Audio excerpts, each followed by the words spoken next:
ములుగు జిల్లా ఏటూరు నాగరంలో జరిగిన మావోయిస్టుల ఎన్కౌంటర్పై హైకోర్టులో లంచ్ మోషన్ పిటిషన్ దాఖలు చేసింది పౌర హక్కుల సంఘం. మావోయిస్టుల భోజనంలో విషప్రయోగం జరిగిందని పిటిషన్లో పేర్కొన్నారు.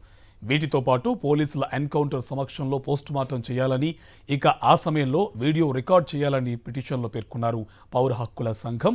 ఇక మధ్యాహ్నం 2:30 హైకోర్టులో విచారణ జరగనుంది. ఇదేందుకు సంబంధించి పూర్తి సమాచారం మా కరెస్పాండెంట్ వాసు మనకి డీటెయిల్స్ అందిస్తారు. వాసు, ఈ పోలీసుల ఎన్కౌంటర్ పైన విచారణకు డిమాండ్ చేస్తుంది పౌర హక్కుల సంఘం.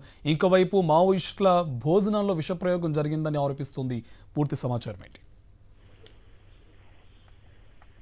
నిన్న జరిగినటువంటి ములుగు జిల్లా ఏటూరు నాగారం మావోయిస్టుల ఎన్కౌంటర్ పై కూడా హైకోర్టులో లంచ్ మోషన్ పిటిషన్ దాఖలైంది. పిటిషన్ సంబంధించి తెలంగాణ రాష్ట్ర పౌర హక్కుల సంఘం పిటిషన్ దాఖలు చేసింది. మధ్యాహ్నం 2:30 ఈ యొక్క పిటిషన్ పైన హైకోర్టు విచారించబోతుంది. అంటే ప్రధానంగా కూడా పోలీసుల పైన ఏదైతే పౌర హక్కుల సంఘం పలు ఆరోపణలు చేస్తా ఉంది. మావోయిస్టుల భోజనంలో విషప్రయోగం జరిగిందంటూ కూడా పిటిషన్ లో పౌర హక్కుల సంఘం పేర్కొంది. పోలీసుల ఎన్కౌంటర్ పై సమగ్ర దర్యాప్తు జరపాలి, మరోపక్క వైద్య నిపుణుల సమక్షంలో పోస్ట్ మార్టం నిర్వహించాలి, పోస్ట్ మార్టం నిర్వహించే సమయంలో పూర్తిగా వీడియో రికార్డు చేయాలంటూ కూడా వాళ్ళు డిమాండ్ చేసి పిటిషన్ దాఖలు చేశారు. మధ్యాహ్నం 2:30 ఎన్కౌంటర్ సంబంధించినటువంటి వ్యవహారం పైన హైకోర్టు విచారించబోతుంది. ఎన్కౌంటర్ బూటకం అంటూ కూడా ప్రస్తుతం పౌర హక్కుల సంఘం హైకోర్టులో పిటిషన్ దాఖలు చేసింది. పిటిషన్ సంబంధించి కూడా ఆ కుటుంబ సభ్యులు కూడా వాళ్ళు కూడా పౌర హక్కుల సంఘం ఒక విజ్ఞప్తి చేస్తూ వస్తా ఉంది. ఎందుకంటే పూర్తి స్థాయిలో కూడా డెడ్ బాడీలను ఈ విచారణ ముగిసేంత వరకు కూడా డెడ్ బాడీస్ స్వాధీనం చేసుకోవద్దంటూ కూడా పౌర హక్కుల సంఘం కుటుంబ సభ్యులకు విజ్ఞప్తి చేసింది.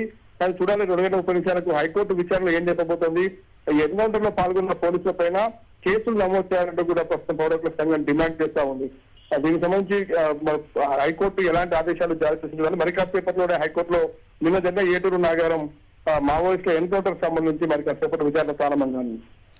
అండ్ వాసు, ఈ ఎన్కౌంటర్ పైన చాలా హంగామా జరిగింది. కానీ ఇప్పుడు రకరకాల వాదనలు వినిపిస్తున్న నేపథ్యంలో పోలీసుల నుంచి వస్తున్న వెర్షన్ ఎలా ఉంది?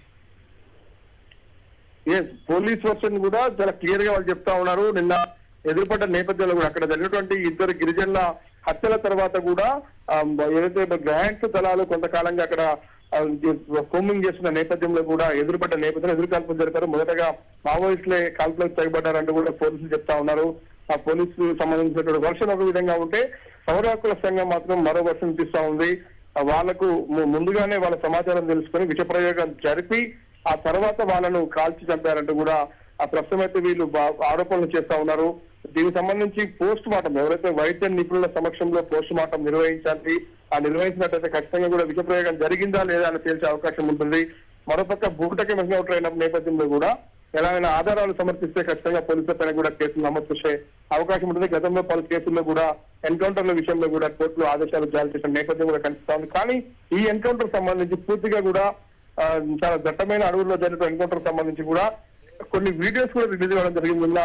అక్కడ ఎదురు కాల్పులు జరుపుతున్న నేపథ్యానికి సంబంధించి మరి పోలీసులు కూడా ఎలాంటి ఆధారాలు సమర్పిస్తారు, ఎందుకు వాళ్ళపైన కాల్పులు జరపాల్సిన పరిస్థితి, మొదట కాల్పులు ఎవరు జరిపారు, పోలీసుల దగ్గర ఆధారాలు ఏంటి అనే అంశానికి సంబంధించి చూడాల్సింది. పోలీసులు ఎలాంటి కౌంటర్ ఫైల్ చేస్తారు, ఎలాంటి వివరణ పోలీస్ తరఫు నుంచి కోర్టుకు చెప్తారో చూడాల్సింది. ఎందుకంటే ప్రతిసారి ఎన్కౌంటర్ అనే నేపథ్యంలో కూడా పోలీసుల వర్షన్ ఒక విధంగా ఉంటాయి, అందుకు భిన్నంగా పౌర హక్కుల సంఘాల వర్షన్ కూడా ఉంటుంది. కాబట్టి ఈ రోజు జరిగే ఎన్కౌంటర్ ఎందుకంటే ఇటీవల కాలంలో తెలంగాణ రాష్ట్రంలో ఇది అతిపెద్ద భారీ ఎన్కౌంటర్. అక్కడ ఏకే పార్టీలతో పాటు ఉన్నటువంటి 7 జనసభ్యులకు సంబంధించి కూడా పూర్తిగా కూడా వెపన్స్ స్వాధీనమయ్యాయి. వాళ్ళ ప్రత్యేకమైన డ్రెస్ కోడ్ లో కూడా ఉన్నారు.